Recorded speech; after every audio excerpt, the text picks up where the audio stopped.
In this episode, we discuss all the spying our tech devices seem to be doing on us and why what we know may just be the tip of the iceberg.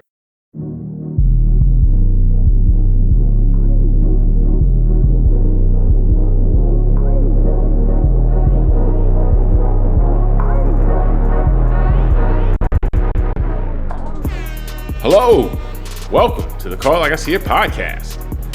I'm James Keys, and joining me today is a man who's been working on developing his own 7-day theory, Tunde Ogunlana. Tunde, you ready to show him the way you bomb first? Yeah, man, you just got me nervous talking about me being responsible for more things like new theories. I don't. No more theories. I'm learning how to delegate in my mature age now. So let's let someone else be responsible for that stuff. There we go. That's what I want to do. All right. Now, before we get started, if you enjoy the show, I ask that you subscribe and hit like on YouTube or your podcast app. Doing so really helps the show out. I'm recording on January 7th, 2025. And recently we've seen reports of a settlement that Apple has agreed to pay a lot of money to settle claims over privacy with Siri activating automatically and recording people's conversations. And they're paying, $95 million over this settlement, which, for a company like Apple is not a lot of money. But we've also seen reports dealing with the guy who blew up the Cybertruck in Las Vegas recently about how Elon Musk and Tesla provided all this information, this data about what was going on at the Cybertruck and the time leading up to that to law enforcement, and law enforcement had been effusive with praise and how helpful that was.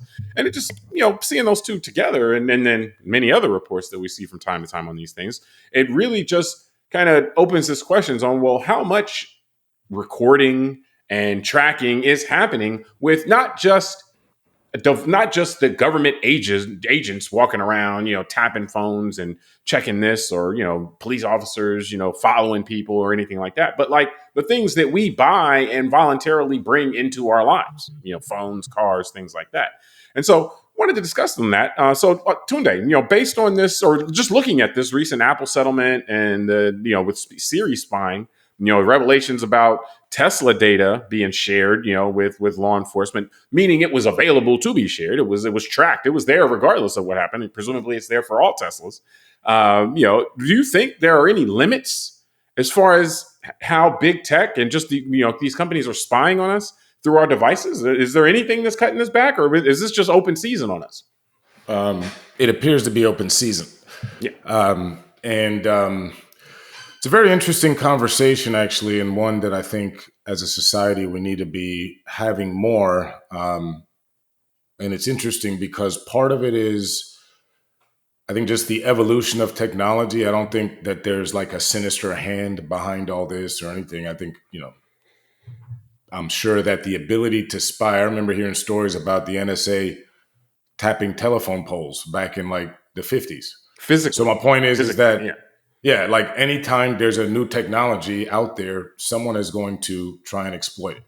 So, for their own means, whatever those means are. And so, intelligence services may be looking at it for information that they want, whereas advertisers are trying to use it and manipulate it for things they want.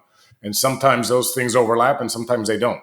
And I think even in preparing today and reading some of the articles I read, it's like, you read this stuff and you're like, oh yeah, okay, that makes sense. I get it. But there are things that we don't think about on an everyday basis. So, I know we have a audio and video podcast, but I'm holding up my iPhone for those watching us on YouTube. And the idea that this phone is something that is trackable and all that is something I comprehend as a consumer. I get it. You utilize some of those services. Yeah, exactly. I got GPS. I know that you can call me on the cell phone, and somebody, the signal finds my phone. I can look on the internet, obviously the Wi-Fi, all that stuff knows where I'm at.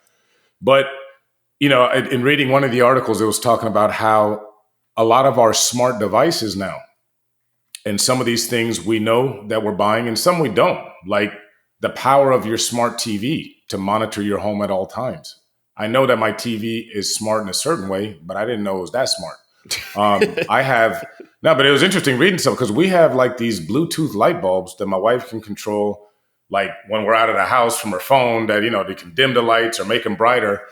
And one of the articles mentioned how the fact that that's just attached to my Wi-Fi allows the whoever has the data from that light bulb, the manufacturer, the company that bought their data, whatever, To communicate. knows exactly that I have that type of light bulb in my address in my house. So the idea is that when you come over to my house, James, my devices are picking up your information on your phone. From a consumer standpoint, it's actually there's data being sent back to these companies about who you are, meaning they want to know who I'm hanging out with. And so they were even saying that they would know how much income you make. No, it's the who, it's the when, it's the how long. Yeah.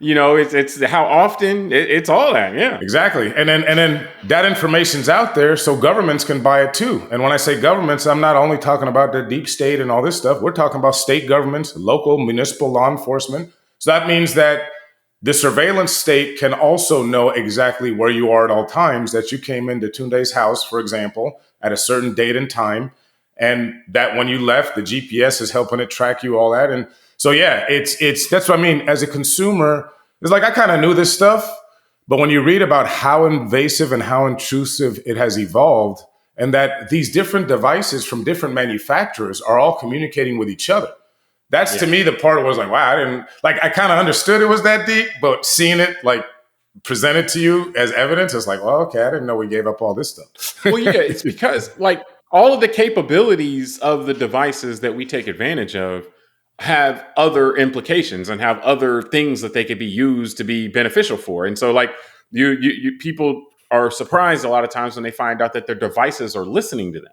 But then if you want to be able to have voice activation of your device, the device has to be listening at all times. It has to. Like that's the fundamental way that would work. Is voice activation requires the device to always be listening. And so that's what's happening with the Siri thing. Is like, oh, it was coming on at times when somebody wouldn't necessarily prompt it. But like that's something that it's capable of doing, and that's built in. I think that it's what's interesting to me is less about the state here, and then I know you in tongue in cheek kind of reference like a deep state or anything like that. And I think we all have the imagination to kind of understand how a state can go overbroad, a government can go overboard and exploit this type of information and create a surveillance state, a police state, things like that. I think we all can kind of imagine how that would happen. What I think that's happening that I don't know that we have the imagination for at this point is this is happening from a corporate standpoint. Like right now, what's happening is that the people that are gathering this information and leveraging this information to their benefit, well beyond our knowledge and our consent, are the corporations. And so these businesses and purportedly, just in the pursuit of making more money, they want to know us better so they can market to us better, so they can, do these types of things. They are building up these huge databases of information about everything that we do, everybody we interact with, and how often we do this, how often we do that, and so forth. And where it's in so many places, like you said, your TV. Like the thing that blows my mind is I'm looking at the cars, and I'm looking at, okay, like this is the cars that I am sharing the road with. I don't own a Tesla, but the cars I'm sharing the road with are riding around with cameras, not just internal cameras, but cameras facing outward. I'm riding around looking at all the Tesla cars like, no, all the Tesla drivers are snitches. They're riding around driving cameras all around town all the time for just to be collected by some private company, individual, whoever. So, and, I'm looking at that and I'm like, okay, well, that I don't like that. I'm taking a walk and then I see a Tesla drive by and I'm like, oh, that Tesla just recorded me walking down the street, And so like, I don't know that we're just kind of conscious of on the large scale, how you put all this together and you do have a surveillance state, but it's one that's operated, kind of in a capitalistic frame as opposed to a government frame. So that's very interesting to me. Yeah, no, the other piece I want to throw out real quick before I get back to you is that some of this is our own devices, like, okay, yeah, I buy an iPhone or something like that, and I assume this risk, or I buy a smart TV, I assume this risk that, like the capabilities that I want to take advantage of can be used against me as well, or can be used to track me and build databases on me. But the interesting thing, and you kind of mentioned this in what you were talking about, is just the idea that it could be someone else's stuff that is monitoring you as well. And that's kind of like in the example I just gave with the Tesla thing. Like, I don't even own a Tesla, but I'm sure there's plenty in the Tesla database of my car driving around because they had Teslas driving by me or me walking around town or something like that. And so it's like some of this is kind of we opt into it when we buy the device, even if we don't know the full extent that we're opting into. But then some of it is just moving around in society. This is beyond just closed circuit cameras put up by the city. This is like every potential other citizen is over here spying on you, so to speak, on behalf of their whatever company they own a device from. Yeah, no, I think that's a great point about the Teslas. And I learned that as well in this recent, the unfortunate thing where the guy committed suicide on New Year's Day in front of the hotel with the Cybertruck. I was kind of surprised when I saw some of the stuff on the news with the camera footage of him when he was charging up and just walking into his truck and all that. And I was just thinking like, man, that this thing is pretty invasive. And look, I appreciate that the CEO of Tesla was able to help law enforcement, and he was quick to respond in a positive way. But it also got me thinking, like you said, where I was like, well, he's like a private citizen that owns a company. Like, what if he said no? And we saw that when, remember, I think it was 2014 when Apple refused to give the FBI help in opening an iPhone from the terrorist attack in, I think it was on the West Coast somewhere, either Portland or something, or Northern California, when, remember the guy that was sympathetic with ISIS, he and his wife went in his office building, like his old job, and shot it up and killed 14 people. And I actually disagreed with Apple on that one. I thought, well, this guy just committed a terrorist act and murdered 14 people. Why wouldn't you help law enforcement actually just get into the guy's phone and let's be sure that he didn't have accomplices or there wasn't someone else helping him that's going to do this tomorrow to another office building? So I do think you're onto something with this idea. Like in America, we've become culturally very tuned to not trust our government. And, we hear comments like the deep state and really distrusting authority has been part of, we're formed out of a rebellion against King George, right, as a country. So we have always, and federalism was the way of forming our government. So we've always distrusted central authority from a governmental standpoint in America. And you're right. What we've done is kind of abdicated some of this authority, let me just put it that way, because I'm thinking of things like the Fourth and Sixth Amendment, this ability of our own personal and private rights that are in the Constitution. We've kind of abdicated the responsibility of that from the federal government and given it up to private corporations who themselves are just a different version of a big bureaucracy that is its own deep state, in a sense, this kind of corporate big tech stuff. But the difference is they're answerable to shareholders, which are much fewer in number in the United States than they are to eligible citizens who can vote. Well, and that's the interesting place we're in. And they also aren't, like, the constitutional protections don't apply to them. Of course, the constitutional protections apply to what the government can do to us, or what authorities the government has. And so I think you used the right word, abdicate. And I think sometimes we kind of, as you point out, the government is a big institution, has, tendency or can get too big, can abuse power and things like that. We tend to understand that and have the imagination and the kind of conception to appreciate that. I don't know that we fully appreciate that in the corporate sense, because as you pointed out, corporations are also large institutions that are prone to abuse of power. All of the things you could say about a government, corporations can fall into those same traps. And we don't have that level of protection. And in fact, the only protection we really have from corporations going kind of bananas and, invading our privacy or, doing whatever is the government. The government is, when you have big corporations, your only protection against big corporations is big government, and it's no, it's no secret why a lot of big companies, big corporations want smaller government, because then they can push the government around as opposed to having the government be able to come in and tell them and when they overstep the bounds and push them back into a good place. And so, like a lot of these games that are being played, kind of we don't appreciate. But the thing that I really took away from this, and that I think we have to really come to appreciate and figure out a way out of, is that if there was a limit, like the question, going like, okay, well, is there any limit to this, or are we underestimating this? And it's like, I think there's no limit right now to how much corporations can spy on us from a practical standpoint, because one, they can do it discreetly. And so we don't really know a lot of the stuff that's happened. And unless we get a revelation like Elon Musk sharing all this footage that was recorded of this guy, again, just in the normal course of action, like it wasn't recording him because there was something specific going on. It was just like, this is just what the Tesla cars do all the time to everyone. They just record you all the time, or all around the vehicle. Or this Apple thing with the phones activating, things like that. Like, the places that limitations would come from that would be either government, like rules, regulations, laws, regulations, things like that, which our government's kind of on the take. So, like the court system, less so, but, legislatively, regulatory wise, much of the government is just, like you give them money and they do what you want them to do, so that's a problem. And then another place it could come from was public pressure. But public pressure, we're so easily divided and distracted and manipulated through big tech a lot of times that, like, we're not going to be able to put pressure on companies to not behave like this, because we'll be worried about some other, wild goose chase 2 minutes later that we saw on a meme somewhere. And so I think we're kind of in the wild, wild west with this right now, because there is no kind of sober authority or actor who would be able to pressure and or compel these type of businesses to scale back, be lower than their capability on how much they're spying and invading our privacy. They're just going to continue to do as much as they can up to their capability, unless and until that changes.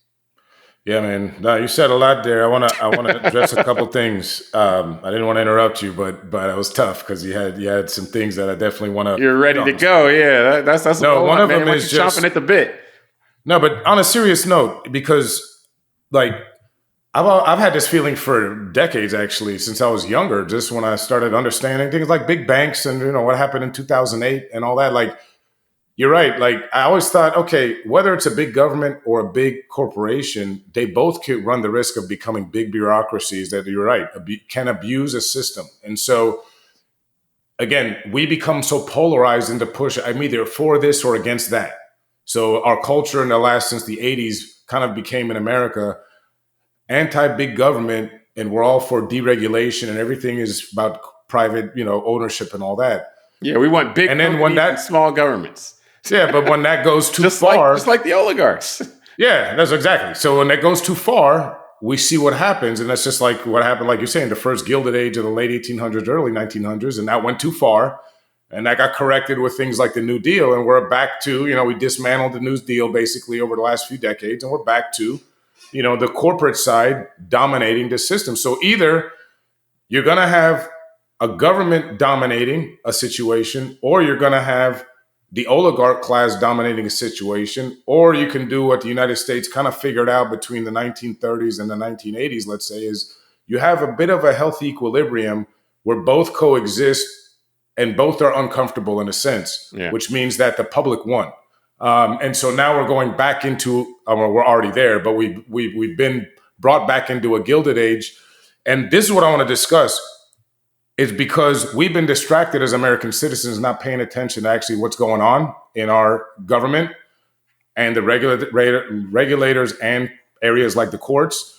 And we, because like you said, we allow ourselves to get distracted with memes, and in the democracy, it's only as good as the public, is there to support it and keep it going. So I'm specifically speaking here about a law in 2018 that allowed internet companies to sell data. Mm-hmm. In a different way than they had been allowed before, and without our consent in the way that they needed it before. You know what this reminded me of, James? When I started learning about it, it kind of reminded me of Medicare Part D on the medical and pharmaceutical side. That this was kind of just a giveaway to big tech. And I started thinking, no wonder why the revenues and those stock prices gone up like exponentially since 18. I mean, I know tech has always been the last few decades a good place to be, but it's and the reason I say that, James, is because when you think about it, law enforcement, there's a process of protecting our rights to the Constitution that developed over time, which is if law enforcement is suspecting anyone of a wrongdoing, they get a subpoena through a court action overseen by a judge, and they go to any company in America, and that company has to give up the information.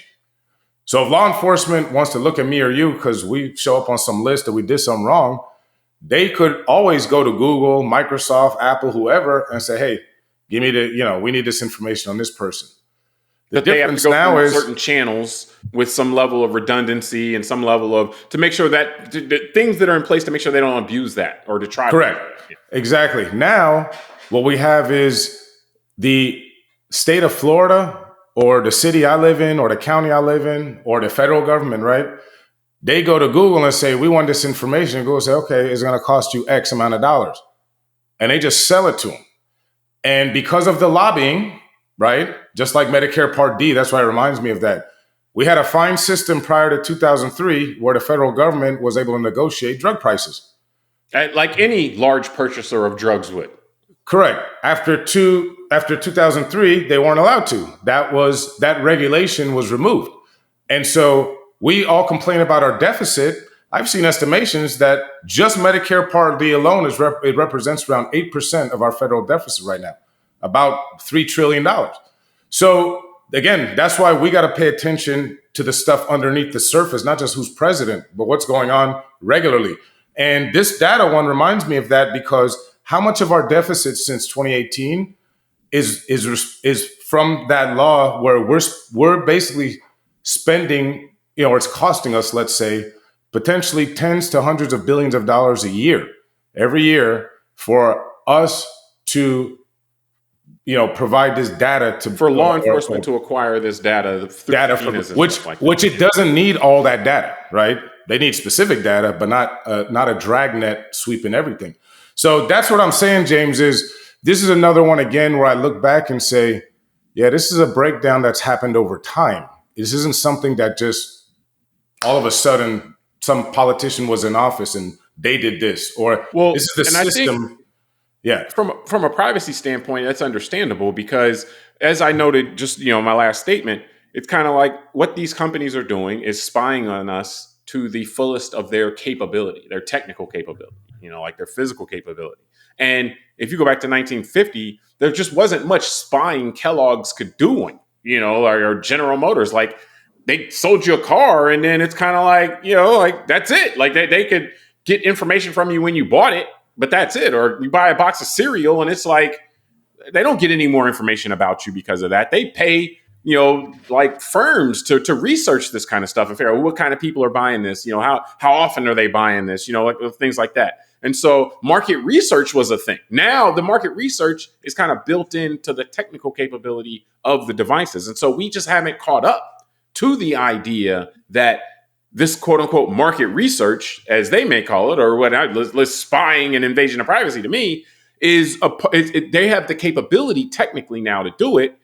We just haven't caught up with it from just and I mean, the purpose of this kind of conversation is to kind of we need to start catching up with the fact that this is what's happening. And from a regulatory and a legal standpoint, we need to start doing something about it because unless and until there's government action or public pressure to adjust this trajectory, they're going to continue to spy on us or perform market research to the fullest of their capability technically, which increases all the time. You can put microphones and everything. You put cameras and everything. You put in and you use them. And then you don't just have the microphones and cameras. You have an internet connection. So you can then send that data in real time back to the mothership, so to speak. So the capabilities are increasing and then they're going to continue to increase. And so we better get a handle on it. Hold on. This is where I got to stop you because I got to respond to this, man. You can't, you can't go into your next point. This is great. First of all, I got a real just funny joke for the end of this conversation. I want to wrap us up. So just about my personal experience recently with some of this stuff. But no, I just wanted to say this because some of the things we mentioned coming into the show, like the lawsuit. So last week, again, this is the fault of our mainstream media for not really important things, but spending time reporting what people say on Twitter all day. So last week, in the first week of the year, in January, Apple lost a lawsuit that you mentioned at the beginning of the show. Well, they settled it, right? They settled it. Yeah, sorry. Which is they maintain that they did not accurate. Yeah, that's why it's good to say settle something.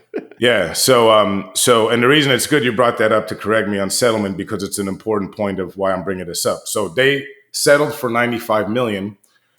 I'm looking here in the article I'm reading from an obscure, media source, not a mainstream one, that basically it could have cost Apple, the attorneys for the plaintiffs estimated that had Apple gone to the trial process and lost because of what would have happened in discovery, this could have cost Apple $1.5 billion.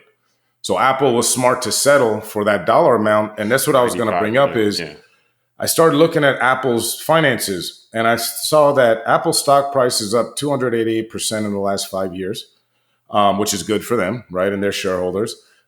They currently have right now $65.17 billion in cash. And they're a company with a market cap, meaning their total worth is $3.7 trillion. So what I'm saying is that a $95 million settlement is what a lot of these companies now, Microsoft, Google, you name it, right? They price all this in now. That's the cost of doing business. Yeah. It's like what fines used to be like for fossil fuel companies or tobacco companies back in the old days when they were the ones, cleaning up and making all this money on the back of our society.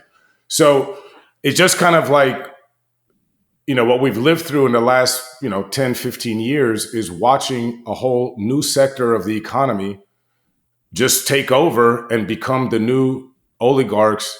And all we've done really is replace oligarchs that we said we don't like the fossil fuel industry or tobacco, and, maybe in our lifetime, me and you, with just new ones who seem to be much more powerful now because they've also manipulated our leaders in government on their way to the top, more so than the fossil fuel and the other industries were able to do. Well, but they also are more powerful because they control the way we think, they control what we see, they control how we communicate, they control how we get around. And so they are, the things they do for us are they're just going to exercise more power in our lives than Philip Morris, Yeah, exactly. Just, Philip Morris doesn't have a camera in your cigarette box, and a Bluetooth signal that tells them everywhere you go into and whoever you get next to, whoever you stand next to. It might be coming. If they knew it was good for them, right? When the cost per camera goes down to 3 cents a camera, dude, it'll be in every cigarette carton. Yeah. So, but I think we can wrap this topic from there. We appreciate everybody for joining us on this episode of Call Like I See It. Subscribe to the podcast, rate it, review it, tell us what you think, send it to a friend. Until next time, I'm James Keys. I am Tunde Ogunlana. All right, we'll talk to you soon.